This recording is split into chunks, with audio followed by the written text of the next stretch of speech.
Hello guys, welcome back to my channel English with Rajanand. Let's start today's video. आज के इस video में हम द हिंदू न्यूज़पेपर के फ्रंट पेज पर आए हुए एक आर्टिकल का इस वीडियो में डिस्कशन करेंगे। आर्टिकल में जो भी टफ वर्ड्स आए हुए हैं उन वर्ड्स को मैंने ऑलरेडी हाईलाइट कर दिया है, जिससे कि उनकी मीनिंग और उनके एंटोनिम सिनोनिम जो हैं इस वीडियो में हम साथ साथ डिस्कस कर सकें। चलिए स्टार्ट करते हैं आज का वीडियो।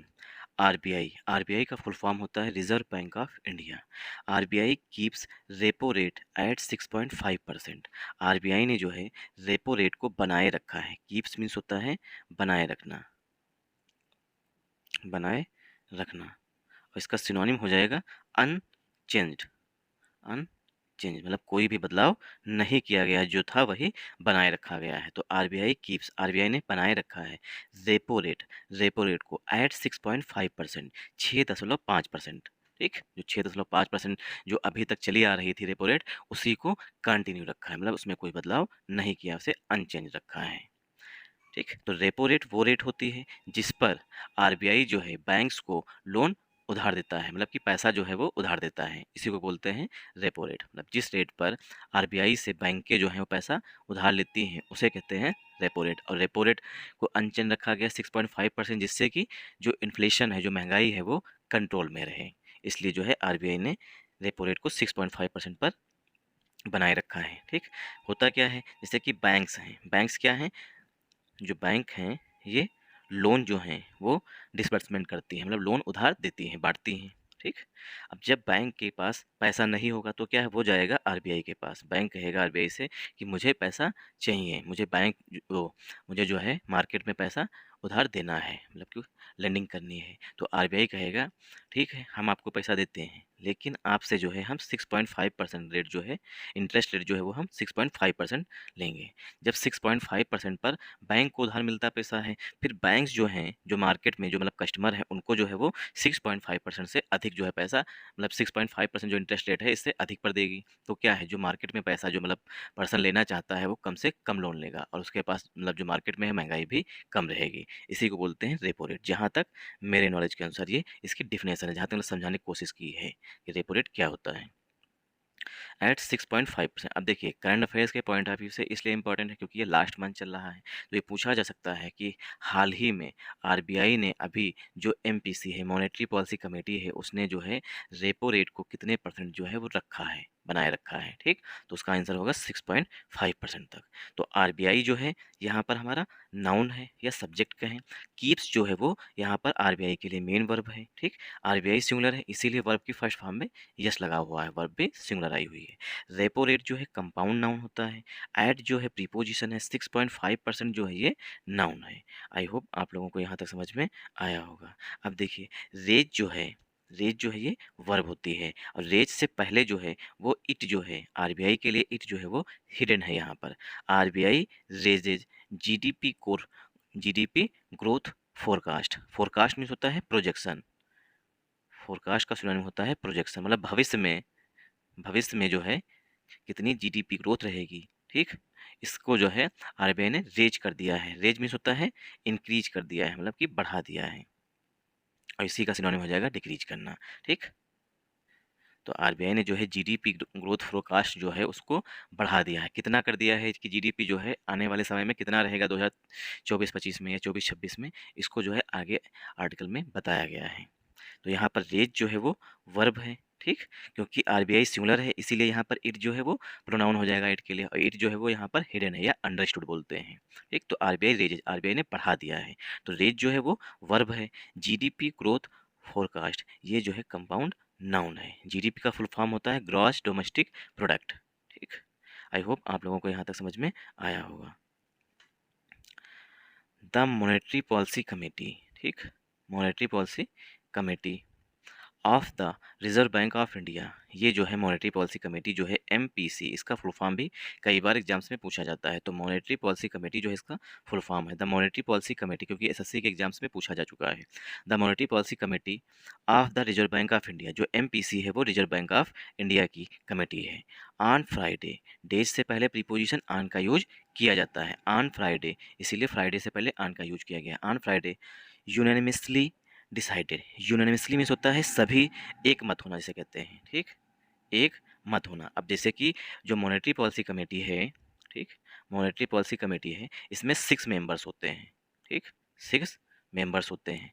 और आप लोग कमेंट करके बताइएगा कि कितने लोग आरबीआई की तरफ से होते हैं। हमने आपको ये बता दिया कि इसमें 6 मेंबर्स होते हैं, ठीक, लेकिन आप लोग कमेंट करके बताइएगा कि कितने जो हैं वो आरबीआई की तरफ से नॉमिनेट किए जाते हैं और कितने मेंबर्स जो हैं वो गवर्नमेंट की तरफ से नॉमिनेट किए जाते हैं। और गवर्नमेंट की तरफ से जो नॉमिनेट किए जाते हैं वो किस विभाग से होते हैं, मतलब कि इकोनॉमिक्स से होते हैं, एग्रीकल्चर से होते हैं, ठीक, मतलब कौन से डिपार्टमेंट से, कौन सी मिनिस्ट्री से होते हैं, ठीक। तो आप बताएंगे कितने आरबीआई से होते हैं, कितने गवर्नमेंट के होते हैं, गवर्नमेंट के कौन कौन से डिपार्टमेंट या कौन कौन से मिनिस्ट्री से होते हैं। तो यहाँ पर देखिए द जो है यहाँ पर डेफिनेट आर्टिकल है। मॉनेटरी पॉलिसी कमेटी ये कंपाउंड नाउन है। ऑफ जो है हमारा प्रीपोजिशन है। देखिए कमेटी की मीनिंग जो है कई बार पूछी गई है, कमेटी की जो है स्पेलिंग जो है कई बार एग्जाम्स में पूछी जाती है। तो सी ओ याद रखिएगा, कमेटी में सिर्फ सी सिंगल होता है, ओ सिंगल होता है, ठीक, और आई सिंगल होता है। ये 3 वर्ड जो हैं वो सिंगल होते हैं। सी सिंगल होता है और ओ सिंगल होता है और आई सिंगल होता है। बाकी डबल एम होता है, डबल टी होता है और डबल ई होता है, ठीक। तो ये याद रखिएगा क्योंकि जो मिस स्पेल्ड पूछे जाते हैं वो एग्जाम मतलब मिस स्पेल्ड में ये कई बार पूछा जा चुका है, ठीक। तो यहाँ पर आप हमारा पहला प्रीपोजिशन है और ये ग्रामर का रूल होता है कि पहले प्रीपोजिशन के पहले आने वाले नाउन या प्रोनाउन के अनुसार ही हेल्पिंग वर्ब यूज की जाती है। तो सब्जेक्ट जो है वो कमेटी है, कमेटी जो है सिंगुलर है, इसीलिए जो है यहाँ पर हेल्पिंग वर्ब जो आएगी या मेन वर्ब जो आएगी वो भी सिंगुलर फॉर्म में यूज की जाएगी। तो एमपीसी, जो एमपीसी किसकी है, मॉनेटरी पॉलिसी कमेटी जो है वो the reserve bank of India. अब यहाँ पर देखिए आरबीआई से पहले द का यूज किया गया है और आरबीआई से पहले द का यूज किया जाता है, ठीक। ऑन फ्राइडे, अब देखिए डेज से पहले प्रीपोजिशन ऑन हो गया, फ्राइडे। अब ये जो वर्ब आई हुई है डिसाइडेड, यूनानिमसली जो है पार्ट्स ऑफ स्पीच में यहाँ पर एडवर्ब है, यूनानिमसली जो है पार्ट्स ऑफ स्पीच में एडवर्ब है। डिसाइडेड जो है, ठीक, वो यहाँ पर मेन वर्ब आई है, यहाँ पर हेल्पिंग वर्ब कोई आई हुई नहीं। तो शुक्रवार को जो है आरबीआई के जितने भी सदस्य हैं उन्होंने एक मत से ये निर्णय लिया, डिसाइडेड मीन्स निर्णय लिया क्या, टू कीप की interest rates unchanged. To keep बनाए रखेंगे, की का सिनोनिम होता है मेन, की का सिनोनिम होता है मेन। जो इंटरेस्ट रेट्स हैं उनको अनचेंज्ड बनाए रखेंगे, ठीक। तो ऐसा शुक्रवार को जो है आरबीआई के मतलब आरबीआई के जितने भी सदस्य हैं मॉनेटरी पॉलिसी कमेटी में उन्होंने डिसाइड किया है कि जो है की इंटरेस्ट रेट जो है, की इंटरेस्ट रेट का सिनोनिम अगर हम कहें, ठीक, तो यहाँ पर रेपो रेट हो जाएगा, ठीक। क्योंकि इसी तरीके के जो हैं आजकल जो एग्जाम्स होते हैं उसमें पूछा जाता है कि इंटरेस्ट रेट, यहाँ पर पूछ लेंगे कि इसका सिनोनिम क्या है या इसकी मीनिंग क्या है। तो की इंटरेस्ट रेट की मीनिंग हो जाएगी रेपो रेट, क्योंकि ऊपर बताया गया है हेडिंग में कि जो रेपो रेट है वही मेन इंटरेस्ट रेट है। अनचेंज, उसको जो है अनचेंज बनाए रखेंगे, ठीक। तो टू यहाँ पर टू प्लस वर्ब की फर्स्ट फॉर्म से उद्देश्य बताया गया है। क्या उद्देश्य बताया गया है, जो की इंटरेस्ट रेट है उसको अनचेंज बनाए रखेंगे। तो अनचेंज जो है वो इंटरेस्ट रेट्स के लिए, रेट्स जो है उसके लिए पास्ट पार्टिसिपल का एडजेक्टिव है। अनचेंज मीन्स होता है जिसमें कोई बदलाव ना हो। रेज्ड, रेज्ड जो है यहाँ पर, रेज्ड जो है यहाँ पर मेन वर्ब है, ठीक। इट रेज्ड, इट जो है यहाँ पर रेज से पहले आएगा और इट जो है वो आरबीआई के लिए आएगा। इट रेज्ड, आरबीआई ने रेज किया है, रेज मीन्स बढ़ाया है। इट्स जीडीपी ग्रोथ प्रोजेक्शन, जो आरबीआई का जीडीपी ग्रोथ प्रोजेक्शन है उसको इंक्रीज कर दिया है, ठीक। मतलब पहले जो है आरबीआई ने कम कहा था, अब जो है उसको इंक्रीज कर दिया। तो आरबीआई रेज इट्स, इट्स जो है पॉजिटिव एडजेक्टिव होता है, रेज जो है यहाँ पर मेन वर्ब है। GDP growth projection, GDP growth projection, अब प्रोजेक्शन का सिनोनिम हो जाएगा फोरकास्ट, फोरकास्ट, ठीक। तो जो जीडीपी ग्रोथ प्रोजेक्शन है उसको आरबीआई ने इंक्रीज कर दिया है फॉर 2023-24 मतलब 2023-2024 के लिए टू 7%, 7% कर दिया है। कहाँ से, फ्राम 6.5%। जो आरबीआई ने कहा था पहले कि जो जीडीपी ग्रोथ रहेगी भारत की वो 6.5% रहेगी, लेकिन अब आरबीआई ने इसे रिवाइज कर दिया, रिवाइज मीन्स चेंज कर दिया है, उसको 7% कर दिया है। यहाँ पर चेंजेस कर दिए हैं, मतलब कि इंटरेस्ट रेट जो थी उसको अनचेंज रखा है, उसमें कोई भी बदलाव नहीं रखे हैं, ठीक। बट जो जीडीपी ग्रोथ प्रोजेक्शन है उसको चेंज कर दिया, 6.5% से 7% कर दिया गया है। अब यहाँ से क्वेश्चन जो है फ्रेम हो सकता है कि आरबीआई ने जो पहले ग्रोथ प्रोजेक्शन की मतलब जीडीपी ग्रोथ प्रोजेक्शन की थी वो 6.5% की थी, बट करंट में जो अभी हाल ही में मीटिंग हुई है मॉनेटरी पॉलिसी कमेटी की उसमें उसने कितनी जो है 2023-24 के लिए जो जीडीपी ग्रोथ प्रोजेक्शन उसको कर दिया है 7%, 7.2%, 7.1%, इस तरीके से वहाँ पर ऑप्शन होंगे। तो कितना कर दिया है, 7% कर दिया है। अब ये चाहे एसएससी का एग्जाम हो चाहे बैंक का एग्जाम हो, कोई भी एग्जाम हो उसमें पूछा जा सकता है इस तरीके के क्वेश्चंस। तो पहले 6.5% आरबीआई ने कहा था, अब आरबीआई ने कहा है कि 7% जो है जीडीपी ग्रोथ रहेगी। आई होप आप लोगों को यहाँ तक समझ में आया होगा। ठीक, फार जो है प्रीपोजिशन है, 2023-24 जो है नाउन है, टू जो है प्रीपोजिशन है, 7% 7% यहाँ पर नाउन है, फ्राम जो है प्रीपोजिशन है, 6.5% जो है ये भी फिर से नाउन है। एंड रिटेन्ड, रिटेन्ड मीन्स बनाए रखा है, and retained its average inflation forecast. Retain means किसी चीज़ को बनाए रखना, इट्स मीन्स जो है आरबीआई के लिए पॉजिटिव एडजेक्टिव आया है। एवरेज इन्फ्लेशन फोरकास्ट, जो एवरेज है औसतन फोरकास्ट है, जो फोरकास्ट में प्रोजेक्शन जो है एट 5.4%। और आरबीआई ने कहा है कि जो महंगाई है, इन्फ्लेशन मीन्स महंगाई जो है वो औसत जो है, ठीक, औसत महंगाई रहेगी, उसको बनाए रखा है कितने पर 5.4% तक। जबकि जो गवर्नमेंट ने कहा है आरबीआई से, वो कहा है कि आप जो है इन्फ्लेशन को 2 से 4% के बीच में रखिए। बट क्या है, आरबीआई ने कहा है रिटर्न में बनाए रखेंगे एवरेज, एवरेज में औसतन इन्फ्लेशन जो है फोरकास्ट उसको 5.4% तक बनाए रखेंगे। तो आरबीआई ने गवर्नमेंट जो है उसने आरबीआई से कहा है कि आप जो है इन्फ्लेशन को 2 से 4% तक बनाए रखिए। लेकिन आरबीआई जो है इसमें इनेबल है, आरबीआई जो है इसमें अनेबल है, सक्षम नहीं है। तो वो 5.4% जो है उसने कहा है कि हम 5.4% जो है औसत महंगाई रहेगी। तो देखिए एंड के बाद, ठीक, एंड यहाँ पर कंजंक्शन हो जाएगा। एंड के बाद डायरेक्ट रिटेन्ड आ रही है, रिटेन जो है यहाँ पर मेन वर्ब है, ठीक। लेकिन इट जो है ये यहाँ पर आएगा आरबीआई के लिए। इट रिटेन, आरबीआई ने कहा है बनाए रखेंगे, रिटेन मीन्स कीप, मतलब कोई चीज़ को बनाए रखना, रिटेन का सिनोनिम हो जाएगा कीप। किसी चीज़ को बनाए रखना कहते हैं रिटेन। तो इट रिटेन, आरबीआई बनाए रखेगा इट्स, अपनी, इट्स जो है आरबीआई के लिए पॉजिटिव एडजेक्टिव है, it's average inflation forecast. Average जो है पार्ट्स ऑफ स्पीच में एडजेक्टिव हो जाएगा, इन्फ्लेशन फोरकास्ट जो है कंपाउंड नाउन है, एट जो है प्रीपोजिशन है 5.4%। तो ये भी पूछा जा सकता है कि जो महंगाई है, औसत महंगाई दर कितनी रहेगी, वो 5.4% रहेगी। क्योंकि आजकल जो एग्जाम्स हैं उसमें इकोनॉमिक्स से जो क्वेश्चंस होते हैं वो ज़्यादा पुटअप किए जा रहे हैं। वाइल, वाइल मीन्स जबकि, वार्निंग, वार्निंग मीन्स चेतावनी, वाइल वार्निंग चेतावनी देते हुए कि, दैट जो है कंजंक्शन है कि, inflation could spike through November and December. RBI ने क्या किया है, वाइल वार्निंग चेतावनी देते हुए कि जो महंगाई है, इन्फ्लेशन मीन्स मुद्रास्फीति या महंगाई दर जो है, ठीक, इन्फ्लेशन जो है, इन्फ्लेशन कुड स्पाइक, इन्फ्लेशन जो है वो स्पाइक मतलब बढ़ सकता है, स्पाइक मीन्स इंक्रीज हो सकता है, रेज हो सकता है, मतलब कि राइज हो सकता है, ये सबके सिनोनिम है, ठीक। इन्फ्लेशन कुड राइज, इन्फ्लेशन जो है बढ़ सकता है थ्रू नवंबर एंड दिसंबर, नवंबर और दिसंबर के दौरान जो है इन्फ्लेशन जो है, महंगाई दर जो है वो बढ़ सकती है, ठीक। आई होप आप लोगों को यहाँ तक समझ में आया होगा। व्हाइल के बाद वर्ब की फोर्थ फॉर्म यूज की जाती है, दैट जो है कंजंक्शन है, इन्फ्लेशन नाउन है, कुड जो है मॉडल वर्ब होती है, और जितनी भी मॉडल्स होती है उनके बाद हमेशा वर्ब की फर्स्ट फॉर्म यूज की जाती है, इसलिए स्पाइक के कुड के बाद स्पाइक यूज की गई है। थ्रू जो है प्रीपोजिशन है, नवंबर जो है यहाँ पर नाउन है, एंड कंजंक्शन है, दिसंबर जो है फिर से नाउन है। तो आरबीआई ने कहा कि नवंबर और दिसंबर के दौरान जो है महंगाई जो है फिर से बढ़ सकती है। We have made significant progress in bringing inflation below 5% despite intermittent blips. We मतलब कि मॉनेटरी पॉलिसी की जो सदस्य हैं वो कह रहे हैं we have made significant progress, progress हमने जो है अच्छी खासी प्रोग्रेस की है, सिग्निफिकेंट मीन्स गुड, ठीक, मतलब कि अच्छी खासी जो है वो प्रोग्रेस की है, प्रोग्रेस मीन्स मतलब कि सुधार किए हैं। We have made significant progress, मतलब हमने अच्छा खासा सुधार किया है किसमें, इन ब्रिंगिंग इन्फ्लेशन, इन्फ्लेशन जो है उसको लाने में, ब्रिंगिंग मीन्स लाना, इन्फ्लेशन, इन्फ्लेशन मुद्रास्फीति को बिलो 5%, 5% नीचे, 5% के नीचे लाने के लिए हमने जो है, मतलब 5% के नीचे लाने के लिए जो हमने है अच्छी खासी प्रोग्रेस की है।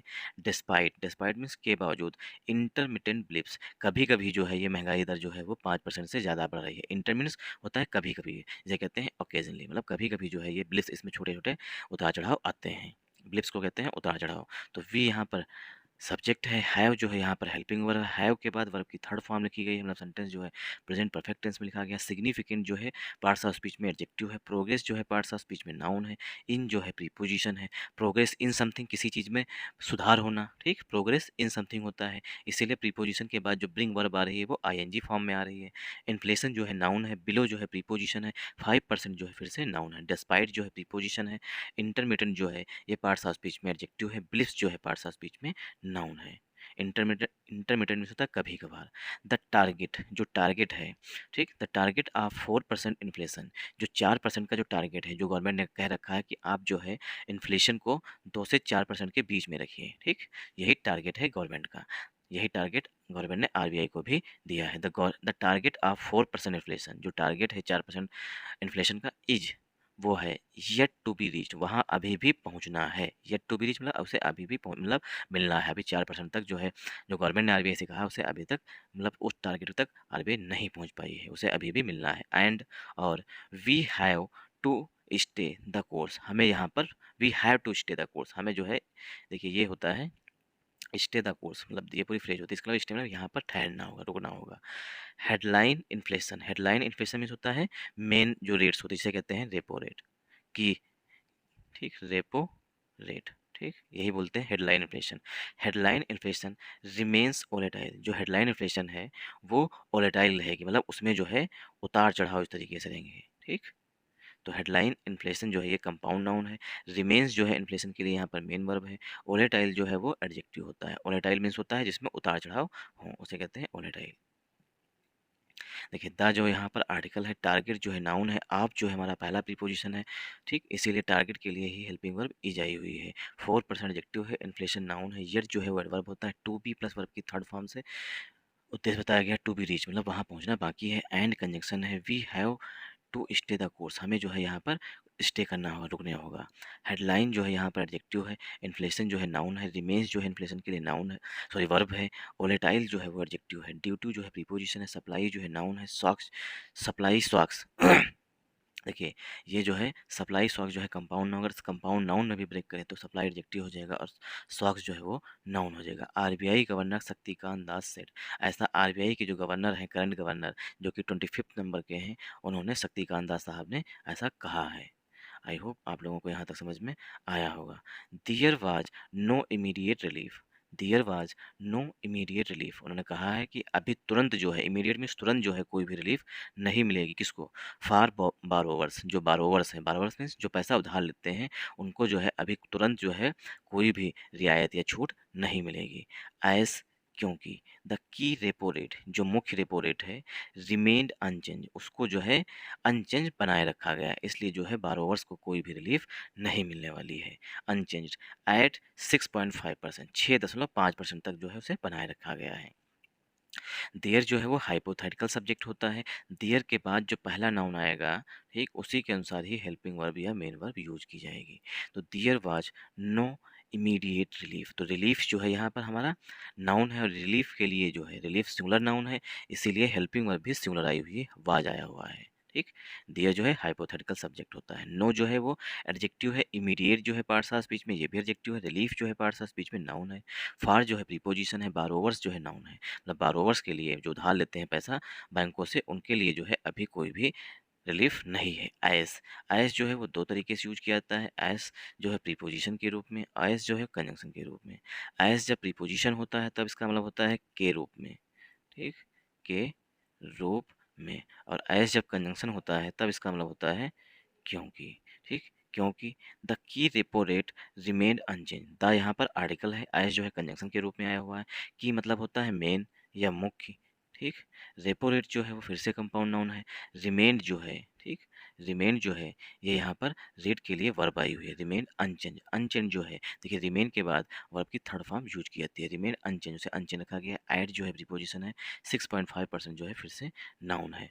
वाइल फूड इन्फ्लेशन, जबकि जो खाद्य मुद्रास्फीति है, ठीक, मतलब खाने जो खाने से संबंधित चीज़ें हैं उनमें जो महंगाई है, the while food inflation has moderated, जो खाने की चीज़ें हैं जैसे कि प्याज हुआ, टमाटर हुआ, सब्जी हुआ, राशन हुआ, जैसे आटा चावल सब्जी क्या है, ये सब खाने की चीज़ें आती हैं, ठीक। While food inflation has moderated, जबकि जो फूड इन्फ्लेशन है वो मॉडरेट रहेगी, न ज़्यादा नीचे प्राइस जाएंगे न ज़्यादा ऊपर प्राइस जाएंगे, तो इसे कहते हैं मॉडरेट, मतलब कि एक औसत रहेगा। वाइल मीन्स जबकि, फूड इन्फ्लेशन, ठीक, फूड इन्फ्लेशन के लिए यहाँ पर हेल्पिंग वर्ब हैज आई हुई है। हैज के बाद वर्ब की थर्ड फॉर्म यूज की थी, इसलिए मॉडरेटेड आया हुआ है। फ्रॉम जो है वो प्रीपोजिशन है। While food inflation has moderated, food inflation जो है मॉडरेट रहेगा। फ्रॉम द, जो फूड इन्फ्लेशन है उसमें ज़्यादा महंगाई नहीं आएगी। From the double digit levels of July 6 to 6.2% in October, जो डबल डिजिट लेवल्स था जुलाई में टू 6.2% इन अक्टूबर, वो 6.2% हो गया अक्टूबर में। द गवर्नर सेड, ऐसा गवर्नर ने कहा है। द इन्फ्लेशन आउटलुक, जो इन्फ्लेशन का आउटलुक मीन्स जो दृष्टिकोण है, वुड बी कंसिडरेबली इन्फ्लुएंस्ड, वो भी जो है अच्छा खासा प्रभावित हुआ है by uncertain food price. Uncertain जो मतलब कि अनिश्चित फूड प्राइस थे, उनसे जो है जो इन्फ्लेशन आउटलुक है वो भी कहीं न कहीं इन्फ्लुएंस्ड होता है, मतलब प्रभावित होता है। आई होप आप लोगों को यहाँ तक समझ में आया होगा। अगर आप लोगों को वीडियो समझ में आया है तो इस वीडियो को ज़्यादा से ज़्यादा सपोर्ट करिएगा। सपोर्ट करने का मतलब है लाइक करिएगा, शेयर करिएगा, सब्सक्राइब करिएगा। व्हाइल मीन्स जबकि मॉनेटरी पॉलिसी में look through one of shocks. While जबकि जो मॉनेटरी पॉलिसी है look through one of shocks, जो शॉक्स हैं, झटके हैं, उससे गुजर रही है। It has to keep an eye on ensuring food inflation spike. It जो है वो आरबीआई के लिए है। It has to keep, RBI को बनाए रखना होगा। देखिए ये एक इडियम होता है, to keep to keep an eye on something, किसी चीज़ पर निगाह बनाए रखना। ठीक, आरबीआई जो है उसने निगाह बनाए रखी है फूड इन्फ्लेशन स्पाइक, जो फूड इन्फ्लेशन में स्पाइक में वृद्धि होती है उस पर जो है नज़र बनाए रखी है। डू नॉट बिकम जनरलाइज, जिससे कि है जनरलाइज ना हो। द आरबीआई गवर्नर सेड, ऐसा आरबीआई गवर्नर ने कहा है। आई होप आप लोगों को यहाँ तक समझ में आया होगा। Five of five of the six MPC members, जो मॉनेटरी पॉलिसी कमेटी है उसमें 6 मेंबर्स होते हैं, उनमें से 5 ओटेड। ओटेड मीन्स उन्होंने अपना मत दिया। ठीक, voted to persist means keep. Persist का सिनोनिम हो जाएगा कीप, किसी चीज़ को बनाए रखना। ठीक, टू परसिस्ट। 5 जो 6 मेंबर्स थे मॉनेटरी पॉलिसी कमेटी में, उसमें से 5 मेंबर्स जो हैं, 5 सदस्य जो हैं, उन्होंने वोट किया है टू परसिस्ट। परसिस्ट मीन्स किसी चीज़ को बनाए रखना, मतलब जो है उसी को बनाए रखना। तो परसिस्ट का सिनोनिम हो जाएगा कीप।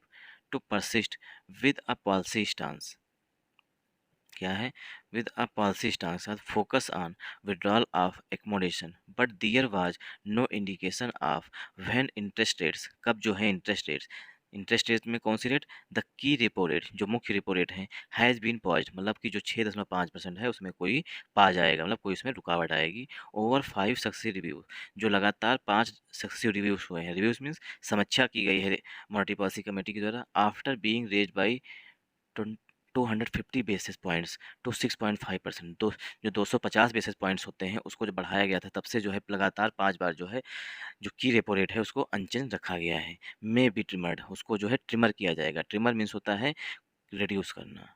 ट्रिमर मीन्स रिड्यूस करना, जैसे कि जो आजकल का जो फैशन है, वो जो दाढ़ी रखते लोग हैं वो क्या करते हैं, दाढ़ी को ट्रिम कर लेते हैं। जब दाढ़ी काफ़ी बड़ी बड़ी हो जाती है तो उसे ट्रिम कर लेते हैं, मतलब छोटा कर लेते हैं। तो ट्रिम मीन्स कटौती करना, रिड्यूस करना। वन बेसिस, अब बताया गया है कि कितने बेसिस पॉइंट कितना होता है। One basis point is equal, one basis point जो है बराबर है टू 0.01 परसेंटेज पॉइंट, 0.01 परसेंटेज के बराबर है। तो देखिए वन जो है यहाँ पर सेंटेंस यहीं वन बेसिस पॉइंट। ठीक, वन जो है पार्ट्स ऑफ स्पीच में एडजेक्टिव है, बेसिस पॉइंट जो है कंपाउंड नाउन है, पॉइंट सिंगुलर है इसीलिए हेल्पिंग वर्ब भी सिंगुलर आई हुई है, इक्वल जो है वो एडजेक्टिव है, टू जो है प्रीपोजिशन है, 0.01 परसेंटेज पॉइंट जो है कंपाउंड नाउन है। आई होप आप लोगों को यहाँ तक समझ में आया होगा।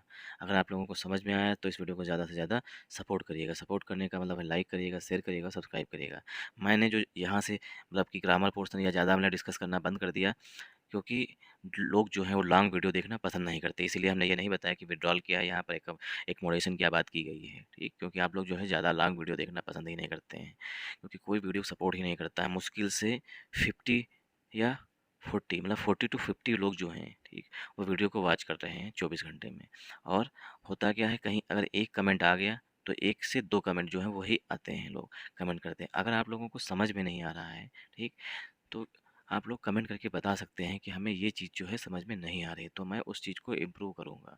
ठीक, नहीं तो मैं प जो इनिशिएट शुरू किए हैं कि मतलब उन लोगों के लिए जो जो बिल्कुल नहीं समझ पा रहे हैं इंग्लिश को, है उन लोगों के स्टार्ट किया था कि एक साथ दोनों चीज़ें कंप्लीट होंगी, इसे बंद करना पड़ेगा मुझे। Thanks for watching this video once.